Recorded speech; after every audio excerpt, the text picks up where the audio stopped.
Donald, nice to talk to you. Hi, Greta.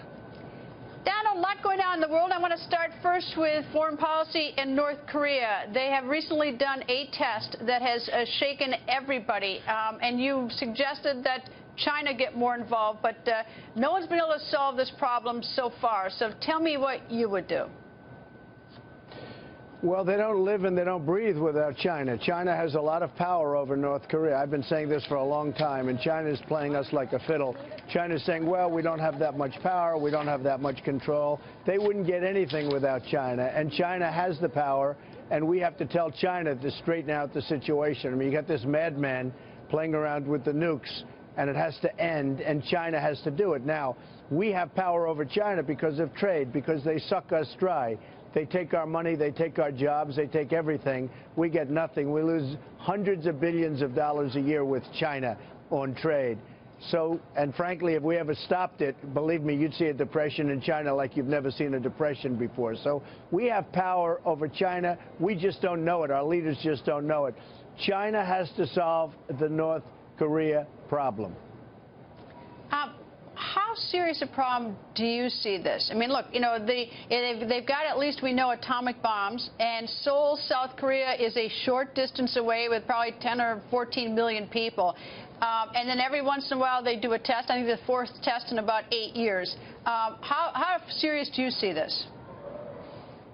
Well, I think it's a serious problem because he's probably on the wacky side. He certainly, he could be a total nut job, frankly. I mean, it's amazing that a young guy would go over and take over. You know, you would have thought that these tough generals would have said, no way this is going to happen when the father died. So he's got to have something going for him because he kept control, which is amazing for a young person to do. And I would say this, we are protecting South Korea. I have tremendous expense with South Korea. I do a lot of business with South Korea. I like them. They're great people. They're wonderful people, but they make a fortune as a country. Every time I order a television set, when I order thousands of sets, I order so many television sets every year, you know, for different properties, thousands, they all come from South Korea. They have to make more of a contribution toward the protection because we have 28,000 soldiers on the line, very, very dangerous, and we get paid very little money, relatively speaking, by South Korea. So they're going to have to step up to the plate and pay us more. You know, we're a debtor nation. We owe $19 trillion. And we're going in the wrong direction. The budget that was made 2 weeks ago is ridiculous what they did, how that got approved. So we have to start thinking a little bit differently than we have in the past. Is the UN absolutely hopeless on this? I mean, the UN issued some condemnation, said that they're going to impose some sort of sanctions or consider it. But, I mean, do you totally take the UN out of the North Korea problem and do you totally place it on China? And the only way China will do this if we put economic pressure on China. Is that how you see it? No, I don't take the UN out at all. I think the UN can be very useful and can be helpful, but the real power is China. China controls North Korea. Now, they say they don't have that much power or that much control. I think they say that to taunt us because they like seeing what's happening. But China has great control over North Korea. North Korea wouldn't exist if it weren't for China. So we have to use China. And, you know, ideally they do it without any threat. They should do it for their own well-being. But if we have to use the threat we have is we have economic threat. All right, well, we talk about economic threat. The news today out of China, and you know, with what their economic situation is, it's practically, you know, caused upheaval in every world market. I mean, China's not doing particularly well today, and unfortunately, it's affecting us. Well, you know how poorly they're doing? They're going to be up about 6.5% this year, and that's more than we've gone up in decades. I mean, you look at 6.5%. So if we go 2%, we're happy. They're going to be 6.5%. So China has got difficulties, and I agree with that because they're sitting on a little bit of a bubble. It could be a lot of bubble, but we're sitting on a bubble also. So China's going to go up 6.5%, and we're going up 2%, and we're sort of satisfied at 2%. I'm not satisfied, but a lot of other people are satisfied. And we shouldn't be satisfied at that number. We should be doing much better than we're doing. To what extent do you assign the responsibility of the situation with China and the United States, our economy, to President Obama and his policies? Well, the buck stops here. You know, the buck stops with the president. He is in charge of things, and we've had a very, very mild uptick. It's been, I guess, the slowest since the Depression in terms of, you know, going up, and it's now probably heading down. And based on what's happening in the stock market, and you look at what's going on with companies, Macy's, I see Macy's is doing very, very poorly. Their stock is down tremendously, like 46%, and so many other companies are doing poorly. So the stock market now is catching up with the real economy. You know, the stock market was the one thing people could point to and say, oh, look what happened. But the stock market's been taking a big hit for quite some time now. So ideally, you know, I hope that's not happening. But it's obviously we're not doing very well as a country in many respects. We're not doing well with ISIS, and we're not doing well with anything. I mean, where are we doing well, Greta? We're not doing well with anything. All right, well, but Secretary of State John Kerry said earlier today that he thought that the deal with Iran is going quite well. Meanwhile, we've got this situation with Saudi Arabia and Iran at each other's throats. Why should the people of Iowa, let's pick the people of Iowa, be concerned about what's going on all the way over there, which is thousands and thousands of miles away? You know, sell it to me why that's a big issue for them. Well, first of all, for Secretary Kerry to think that the deal with Iran is going well, it's probably the worst deal ever negotiated of any kind. I'm not even talking about countries. I think it might be the dumbest deal I've ever seen negotiated. On top of everything, they get $150 billion. We don't even get our prisoners back. 24-day inspection periods. They're going to end up with nuclear weapons. And, of course, you know, then add to the fact that they're also taking over Iraq as part of the deal, because they're going to get Iraq. As sure as you're sitting there, they get, you know, they're going to take over the second largest oil reserves in the world, which are held by Iraq, or just about second largest. And, I mean, for him to say the deal is going well is incredible.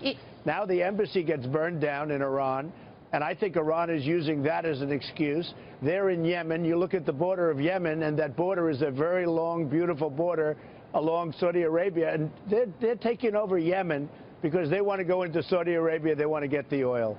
All right, with all that's going on in the world and all these important issues, why are you putting out an Instagram video against Secretary Clinton, who's not even your direct opponent at this point? I mean, I assume if you get the nomination, we'll deal with it later. But you have a nomination that punches right at her, the women's issues. You've got this, you know, making allegations about Anthony Weiner, calling President Clinton a liar. You even bring Bill Cosby into this because in 2000 he gave a stump speech for her. Why? Why now?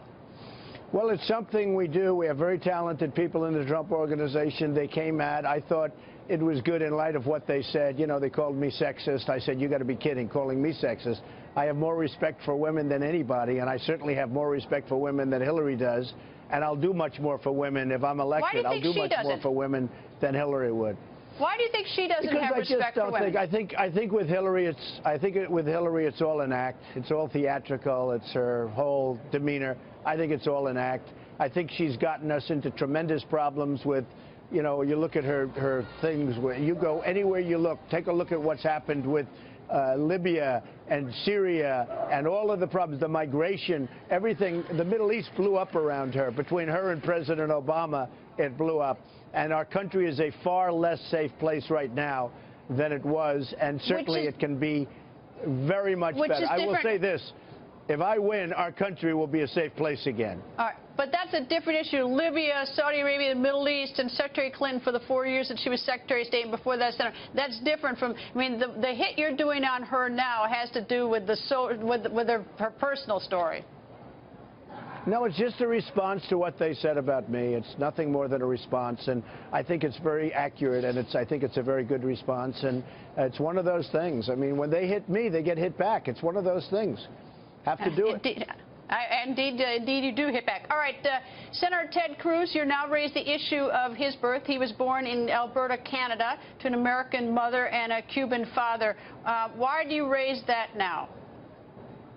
I didn't raise it. The Washington Post raised it. I was sitting asking to, you know, they wanted to ask me certain questions, and this was one of the questions they asked. I gave a very simple answer, but basically the answer is up to Ted. I hope it's not going to be a problem, but the Democrats are going to sue. I think they've already said they're going to sue. A couple of them said they're bringing suit, and that was a while ago. And, you know, it's something that ideally he can solve and set up, because it's awfully hard to run when you have that hanging over your head. He was born in Canada. He was a, I think partially Canadian citizen. I guess he was a joint. And frankly, I think it's something he has to get solved, and I hope he solves it. But this is not something I brought up. The Washington Post brought it up. They asked me a question, and I gave them a very mundane answer, to be honest with you, because I'm not involved. It's not my issue. It's really Ted's issue. I guess you see the sort of interesting or ironic, I don't know what it is, but Senator John McCain has apparently come out on your side, said it's a legitimate issue. He, of course, was born in a territory, Panama, but he said it's a legitimate issue, and this after you socked him for not being a hero. So that's sort of an interesting twist to this.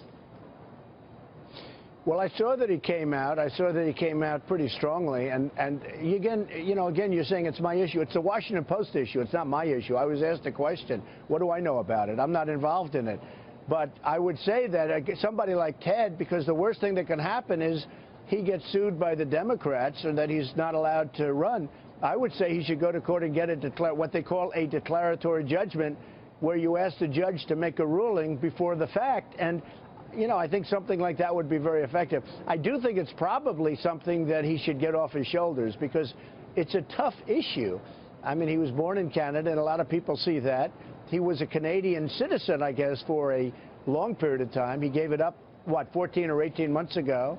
And, it's not an easy issue. It's a very complex issue. Hasn't been adjudicated yet fully, and it hasn't gone to the Supreme Court. But I think if he got a declaratory judgment, that would solve the problem. I think that's what he should do, frankly. But again, Greta, this is not my issue. This was just a question that was asked to me. And, I don't care about this issue. I want to win on the merits, on my own merits. I don't want to win because of something like this. All right. With time being so valuable between now and Iowa, and we all know how Vermont is going to go come 2016, why are you going to Bernie Sanders' backyard? It's actually his hometown. Well, they were really asking me. I have a lot of fans up there. I mean, it may be a Bernie Sanders socialism guy, or communism guy. I don't know what the hell he is. I look at your taxes are going to go up to 90% with this guy. But they asked me to go, and I hear they have 25,000 people showing up. They have lines going for 2 miles long. People said they've never seen lines like that in Vermont. And friends of mine that are up there that actually are conservative Republicans, they said, would you come up? And we went up, and you see what's happening on the news. I guess it's all over the place. They have lines that could be 20 or 25,000 people. That's the good news. The bad news is the event space only holds 1,400 people. So who knows what they're going to do, but there's a great outpouring of support. All over the country we have the outpouring. I mean, Greta, we had 35,000 people in Mobile, Alabama. We have 20,000 in Dallas. I mean, we have tremendous support, and we have unbelievable support in Iowa, New Hampshire, and South Carolina. Unbelievable. Thank you, Donald, for joining us. Thank you very much, Greta.